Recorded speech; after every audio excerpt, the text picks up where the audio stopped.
같이 성장하는 채널 책부자 구독과 좋아요 부탁드립니다. 오늘은 달라이라마 큰 스님이 말씀하신 마음의 본성 일부에 대한 내용입니다. 마음의 공부에 있어서 큰 도움이 되었습니다. 이번 내용이 끝나면 명상이 이어집니다. 같이 명상하면서 같이 성장하는 기회가 되었으면 좋겠습니다. 오늘의 주제는 마음의 본성입니다. 모든 주요 종교가 똑같은 메시지를 전합니다. 그것은 사랑과 자비 혹은 그와 함께 용서와 관용의 정신. 부정적인 행위가 부정적인 결과를 낳는다는 것을 아는 것에서 오는 자기 수령 같은 것, 물질적인 측면에서의 만족 같은 것이겠지요. 이런 것들은 모든 전통에서 다 똑같습니다. 이제 사랑과 연민은 일종의 정신적 자질이고 사람들은 화, 미움, 두려움, 의심을 줄이려고 노력합니다. 이러한 부정적인 감정, 파괴적인 감정도 마음의 일부입니다. 기본적으로 마음이 경험하는 감정에는 기쁨과 고통, 이 두 가지가 있습니다. 모든 기본적인 종교 전통에서는 믿음 또한 마음의 일부입니다. 모든 기본적인 종교 전통은 마음을 개선시키기 위한 메시지나 수행, 방법 같은 것을 제시합니다. 다 똑같습니다. 하지만 유신론적인 종교와 무신론적인 종교 간에는 차이가 있습니다. 유신론적인 종교에서는 창조주와 신을 향한 믿음의 중요성을 강조합니다. 그것이 바로 그들의 접근 방법입니다. 반면 자이나교와 불교, 고대 인도의 상키아 철학의 일부는 무신론적인 전통입니다. 무신론의 핵심적인 생각은 자기 창조 같은 것입니다. 그리고 원인과 결과, 즉 인과에 대한 관심입니다. 그러므로 무신론에서는 궁극적으로 창조자가 우리 자신 안에 있습니다. 그러면 자연스럽게 몸뿐 아니라 다른 것이 대두됩니다. 물론 마음의 토대로서 몸도 중요합니다. 예를 들어 인간의 몸은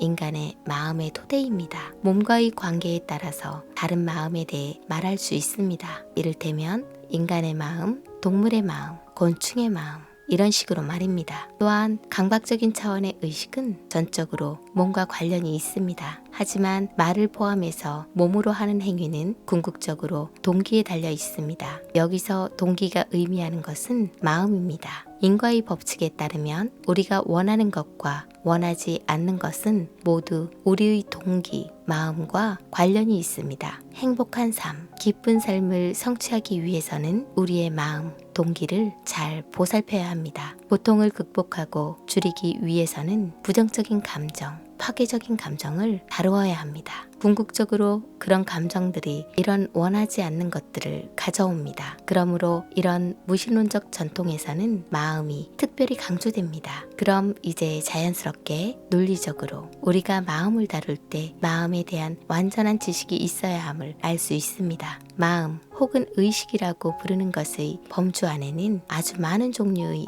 다른 마음이 있습니다. 수천, 수만 혹은 수도 없이 많은 마음이 있습니다. 그리고 이 모든 파괴적인 감정들도 존재합니다. 이런 파괴적인 감정을 다루는 유일한 길은 마음을 통한 것입니다. 주사나 수술 같은 것을 통한 것이 아니고 오직 다른 마음을 통해서 다룰 수밖에 없습니다. 예를 들어서 화와 미움은 약물이나 술을 통해서 줄어들지 않을 것입니다. 어떨 때는 아마 잠이 도움이 될 수도 있습니다. 화가 많이 났다가도 푹 자고 나면 다음날 아침 화가 좀 줄어들 수도 있겠지요. 기본적으로 이 부정적이고 파괴적인 감정을 줄이기 위해 그것을 다루는 유일한 방법은 반대되는 감정입니다. 상쇄시켜주는 반대되는 감정을 통해서 다루는 것입니다. 먼저 반대되는 감정을 깨닫는 것입니다. 그리고 나서 그것을 증가시키는 것입니다. 그것이 부정적인 감정을 바꾸거나 줄이는 유일한 방법입니다. 다른 말로 하면 부정적인 감정을 줄이는 유일한 길은 생산적인 감정을 증가시키는 것입니다. 그것이 유일한 방법입니다. 그러므로 어떤 마음, 어떤 생각이 궁극적으로 파괴적인 것인지, 어떤 종류의 마음이 궁극적으로 생산적인 마음인지 그것을 알아야만 합니다. 그리고 나면 큰 질문이 대두됩니다. 파괴적인 감정은 없앨 수 있는 것인가? 그렇지 않은 것인가? 하는 것입니다. 이것은 큰 질문입니다. 그 질문에 답변하기 위해서 우리는 마음의 궁극적인 본성을 알아야 합니다. 그리고 이 모든 파괴적인 감정의 토대를 알아야 합니다.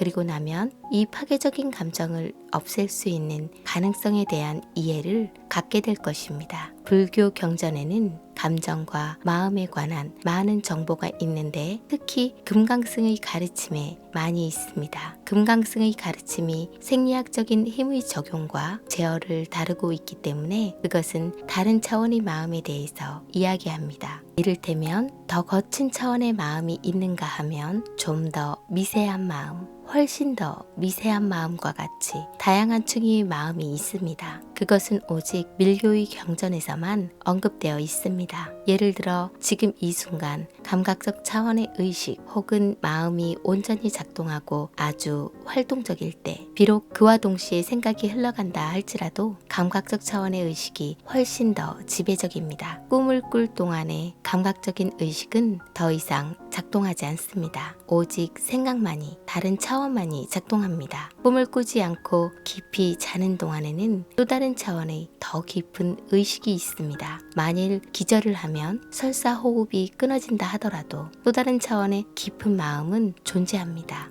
그리고 죽음의 순간에는 모든 생리적, 육체적 기능이 멈춥니다. 예를 들어 심장 박동이 멈추고 뇌에서 피해 순환이 일어나지 않습니다. 그러면 신경은 더 이상 작동하지 않습니다. 이때 모든 거친 차원의 마음은 멈춥니다. 그때 인간의 마음과 같은 것은 멈추고 더 이상 거기 있지 않습니다. 사람이 죽을 때 우리가 알아차릴 수 있는 것은 육체적인 차원이 멈춘다는 것이고 의학적으로 죽음이 선언된다는 것입니다. 하지만 몸도 썩지 않고 남아있는 경우도 있습니다. 예를 들어 저를 가르치셨던 스승님은 돌아가신 후 13일 동안이나 몸이 그대로 남아 있었습니다. 최근에 1년 전인 듯한데 티베트의 한 고승도 열반하신 후 거의 3주 동안이나 몸이 그대로 있었습니다. 다행히 그 당시 림포체의 몸이 그대로 있다는 말을 듣자마자 다람살라의 병원에 요청을 했습니다. 우리는 이미 거기에 사람이 죽었을 때 그 상태를 확인할 수 있는 간단한 기계를 갖추고 있었기 때문에 저는 사람을 보내 그 기계를 가져오게 했습니다. 머리에 연결해서 확인할 수 있는 장치 같은 것도 함께 왔습니다. 비록 그때 아주 구체적인 분석이 최종적으로 내려지지는 않았지만 의학적으로 죽음이 선언되고 며칠이 지났는데도 그분의 뇌에 여전히 어떤 정기적인 신호가 있었습니다. 그것은 정말로 예사롭지 않은 일이었습니다. 우리는 가장 미세한 의식이 그의 몸 안에 남아 있었다고 믿습니다. 그것이 몸에 어떤 영향을 미치고 있었다고 보는 것입니다. 우리는 그것을 가장 미세한 의식이라고 부릅니다. 의식에는 아주 여러 층위가 있습니다. 마음의 본성을 이해하기 위한 고전적인 불교 저술 가운데 중요한 한 원천은 아비달마입니다. 그 가운데서도 특히 아비달마 구사로는 바수반두가 저술한 지식의 보고입니다. 그가 죽음의 과정에 대해서 이야기할 때 어떻게 한 의식이 또 다른 의식을 일으키는지 설명했습니다. 그것을 설명할 때 선한 상태에서 중립적인 상태 그리고 불선한 상태의 마음으로의 이동과 그 역에 대해서도 말했습니다. 또한 죽음의 순간의 의식은 사람에 따라 그 순간의 특정한 상황에 따라 다를 수 있다고 했습니다. 어떤 경우는 선할 수도 있고 어떤 경우는 선하지 않을 수도 있고 어떤 경우는 단순히 중립적인 상태의 마음일 수도 있다고 했습니다. 하지만 아상가는 그의 지식의 집대성이자 또 다른 아비달마 논서인 아비달마집론에서 죽음의 순간의 의식을 면밀히 분석해보면 그 미세한 순간의 마음의 상태는 선한 것도 아니고 선하지 않은 것도 아니며 그러한 선과 불선의 이분법을 뛰어넘는 것이라고 했습니다. 그것은 오히려 완전히 중립적인 상태의 마음이라고 했습니다. 미세한 차원의 의식에 대한 티베트 가르침의 또 다른 원천은 금강승,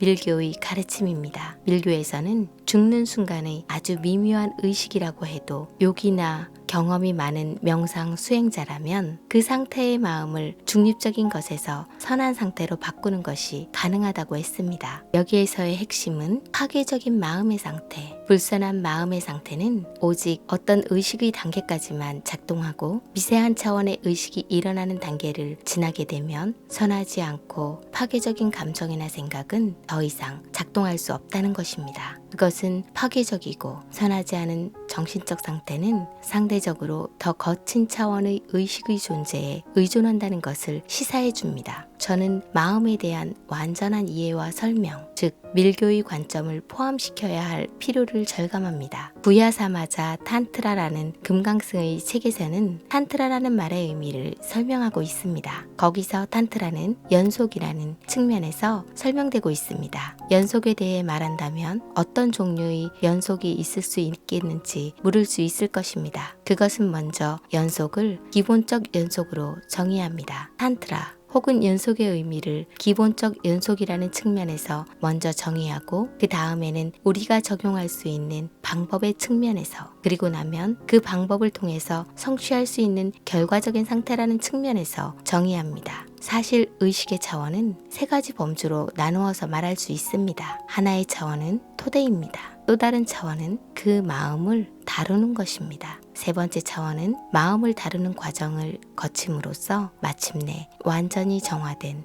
마음입니다. 지금까지의 내용은 대학 캠퍼스에서 달라이라마 큰 스님이 강연하신 내용이었습니다. 지금부터 명상하는 시간을 5분 정도 가져봅니다. 호흡에만 집중하세요. 시청자분들도 같이 참여 부탁드립니다.